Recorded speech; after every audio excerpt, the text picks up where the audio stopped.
l'alimentation est reliée directement, les habitudes de vie et l'alimentation sont reliées directement avec notre état de santé. On a longtemps cru que la génétique jouait un rôle important, par exemple, que la santé des Japonais était due au fait qu'ils étaient japonais, par exemple. Et finalement, on se rend compte que dès que ces gens-là immigrent dans d'autres pays et adoptent les habitudes alimentaires du pays d'adoption, ils développent statistiquement les mêmes taux de maladie que le pays hôte. Alors, ce n'est pas vraiment la génétique qui joue, mais plutôt les habitudes alimentaires qui viennent influencer sur notre santé. Le sous-titre du livre, d'ailleurs, c'est Plaisir et sagesse au menu. Pourquoi plaisir et sagesse? Parce que justement, ou bien on ne privilégie que le plaisir, ou bien on ne privilégie que la sagesse. Et la sagesse, c'est-à-dire des principes qui pourraient être trop rigides aussi, et qui seraient coupés d'une bonne partie du plaisir de manger. Or, les deux sont absolument indissociables, et l'idée, c'est de réussir à réconcilier ces deux choses-là. Comment puis-je avoir du plaisir à manger par une alimentation saine et qui en même temps va favoriser ma vitalité et ma santé, et en même temps qui va être appuyé par des éléments, des principes de base qui sont des éléments de sagesse, si on veut, qui nous permettent de vraiment maintenir une ligne de santé qui est forte et qui est solide. Il est difficile pour les gens, généralement, de trouver que devrais-je faire. Si on pose aux gens, bon, quel serait pour vous le régime idéal? Et très souvent, on ne sait pas. On dit, ben, je sais que ceci, les Japonais, tiens, peut-être je devrais manger japonais, ou peut-être le régime crétois, par exemple, des choses. Alors, mais il est difficile d'avoir une ligne directrice qui est vraiment basée sur des choses très concrètes, comme la majorité des études alimentaires qui ont été faites depuis les 50 dernières années. C'est vrai que là, il y a une recrudescence de régimes en tout genre. Oui. Qu'est-ce que vous pensez, vous, de toute cette folie des régimes, comme par exemple le régime du camp, enfin... Oui, il y a toujours, à chaque cycle, on dirait, il y a toujours quelque chose qui vient prendre le dessus de la vague, hein, et qui devient la mode, etc. Et je pense qu'il faut briser ce cycle-là, qu'il faut retourner à des choses beaucoup plus simples de base. Comment s'alimentent les gens qui vivent le mieux sur la planète? Et ça, quand on regarde ça, ça nous ramène aux traditions alimentaires les plus simples, avec l'utilisation d'aliments les plus frais possibles, les moins transformés possibles. Et ça, c'est un gage de santé. Ça, c'est le régime que tout le monde devrait adopter sans problème, mais plutôt que de suivre ce qui nous est promis. Et souvent, ce qu'on nous promet aussi dans certains régimes, c'est de privilégier des pertes de poids rapides qui vont nécessairement amener une prise de poids rapide aussi par la suite. Ça, c'est inévitable. C'est inévitable.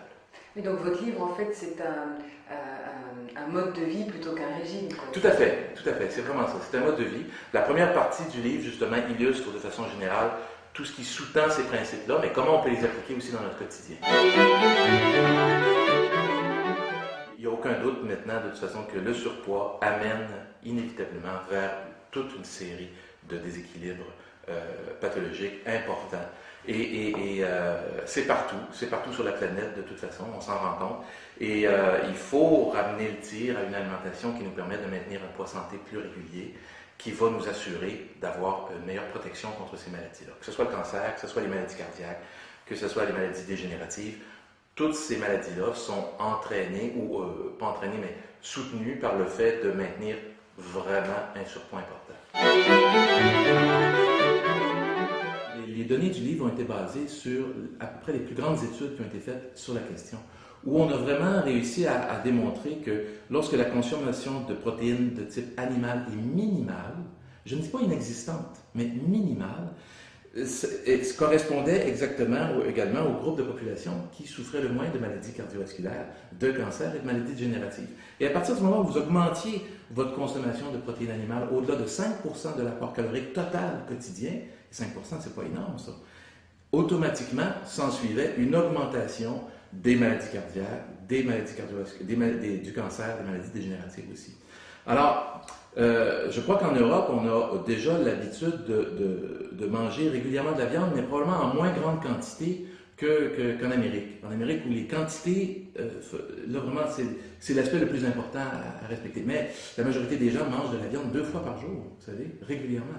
Et 1 fois par jour, c'est déjà beaucoup, hein, selon la quantité qu'on va prendre. Alors, une petite quantité, de façon régulière, pose moins de problèmes, évidemment, mais je pense quand même que malgré cette habitude-là qui est relativement saine, il faut ramener ça vraiment à une très, très, très petite quantité, privilégier davantage les sources de protéines végétales, comme le font la majorité des peuples qui vivent mieux que nous.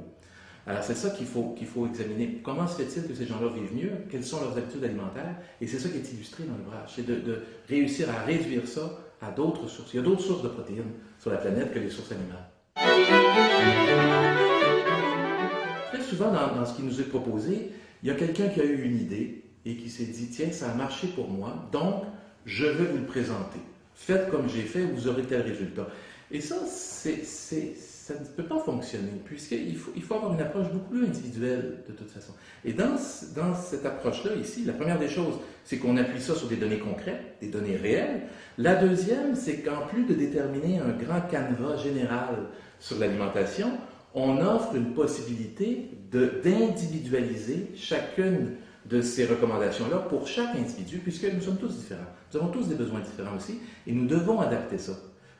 Ensemble. Et c'est pour ça qu'on allie les deux aspects entre fourchette et baguette. La fourchette, évidemment, c'est tout l'aspect occidental des choses, et la baguette, évidemment, c'est les baguettes, plutôt, c'est l'aspect oriental des choses qui, dans les approches orientales, où on a une approche qui est plus individualisée, plus personnalisée que de grands principes généraux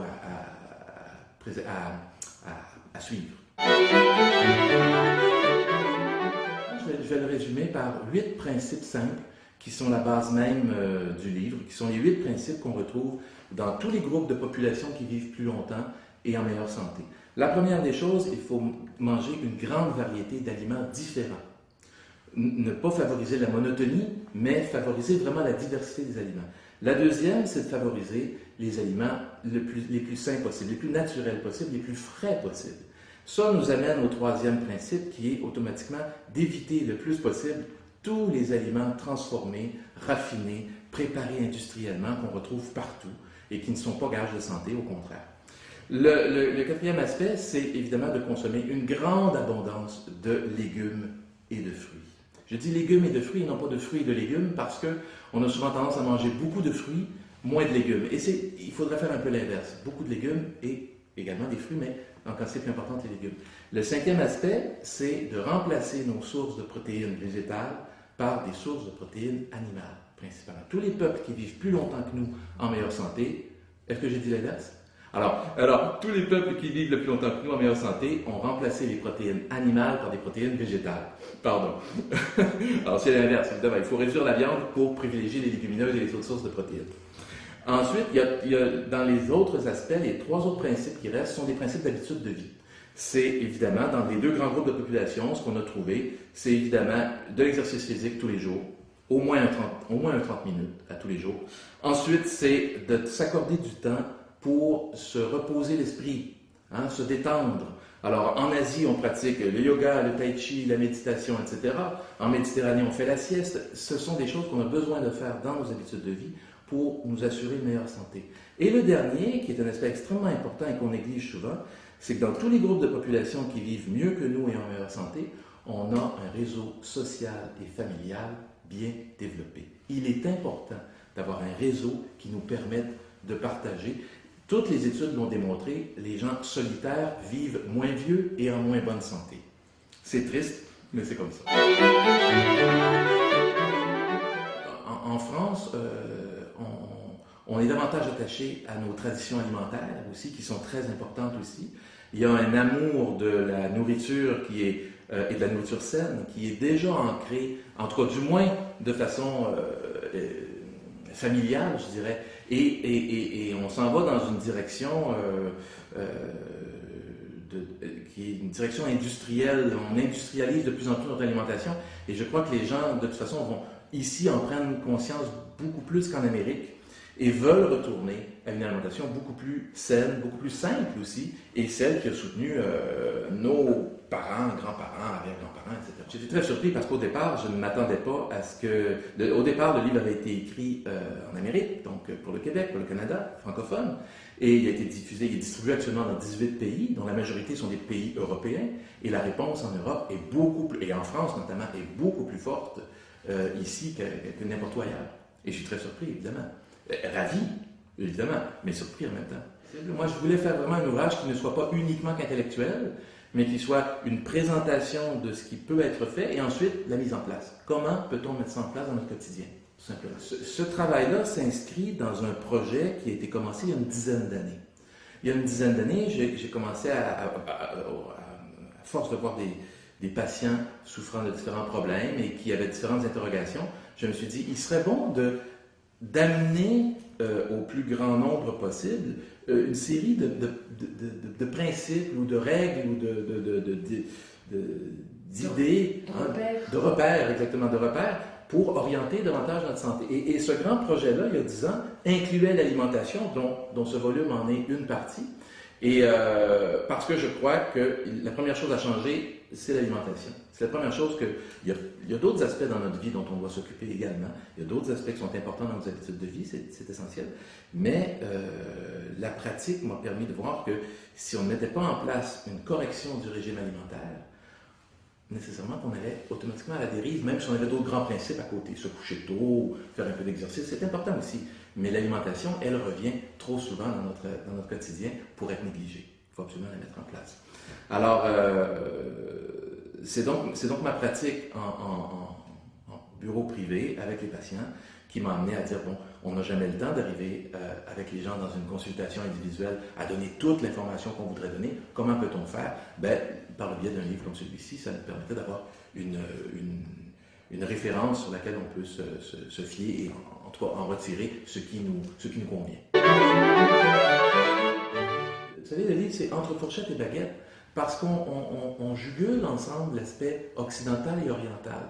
Mais ce qu'il faut aussi comprendre là-dedans, c'est que la diététique occidentale est une diététique quantitative. On mesure les quantités de nutriments dont nous aurions besoin. On fait de grands principes, de grandes lignes directrices. Ça, c'est une chose. La diététique orientale, elle, est une diététique qualitative. On ne mesure pas les ingrédients. On se dit plutôt quel est l'effet d'un aliment sur l'organisme. Qu'est-ce que fait? Est-ce que tel aliment rafraîchit l'organisme, le stimule, le fait éliminer, etc., etc. Alors, en associant les deux ensemble, ce que j'ai voulu faire, c'est faire en sorte qu'on ait de grands repères alimentaires. Hein, qu'est-ce qui devrait être mangé pour à peu près tout le monde? Mais ensuite, on peut déterminer notre profil. Qu'est-ce qui nous correspond le mieux? Il y a un questionnaire à l'intérieur du livre qui nous permet de déterminer un certain profil. Et à partir de ce profil-là, les recettes sont même, comment est-ce qu'on dit, indexées, si on veut, par rapport à chacun des profils pour qu'on puisse dire, tiens, moi, puisque j'ai tel profil, je devrais plutôt favoriser tel type de recette ou tel type de recette ou tel type d'ingrédient, peu importe. Et ça, c'est un aspect qui est un peu plus difficile à expliquer, mais qui est tout aussi important dans le livre aussi.